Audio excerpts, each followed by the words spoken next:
అష్టావక్రుడు అపార మేధావి. పూర్వం కహోడుడు అనే గొప్ప వేద పండితుడు ఉండేవారు. ఆయన భార్య సుజాత.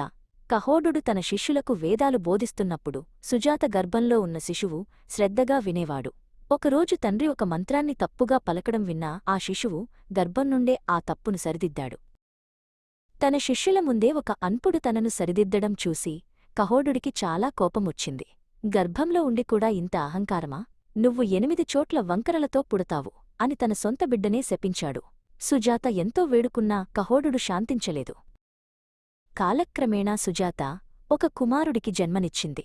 ఆ బాలుడి శరీరం తండ్రి శాపం ప్రకారం 8 చోట్ల వంకరగా ఉంది. మోకాళ్ళు, పాదాలు, చేతులు, ఛాతీ, తల అన్నీ వంకరలే. అందుకే అతనికి అష్టావక్రుడు అని పేరు పెట్టారు. శరీరం వంకరగా ఉన్నా అతని కళ్ళు మాత్రం అపారమైన జ్ఞానంతో ప్రకాశించేవి. అష్టావక్రుడు చిన్నతనంలోనే తండ్రి కహోడుడు జనకమహారాజు సభకు వెళ్లాడు. అక్కడ వంది అనే గొప్ప పండితుడితో వాదంలో ఓడిపోయి నియమం ప్రకారం నీటిలో బంధించబడ్డాడు. ఈ విషయం తెలియని అష్టావక్రుడు తన తల్లి దగ్గరే పెరుగుతూ వేదపండితుడిగా మారాడు.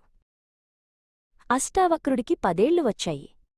ఒకరోజు తన తండ్రి ఎక్కడున్నారని తల్లిని అడిగాడు. సుజాత కన్నీళ్లతో జరిగినదంతా చెప్పింది. తన తండ్రిని వంది నుండి విడిపించి తీసుకువస్తానని అష్టావక్రుడు తల్లికి మాట ఇచ్చి జనకమహారాజు సభకు బయలుదేరాడు.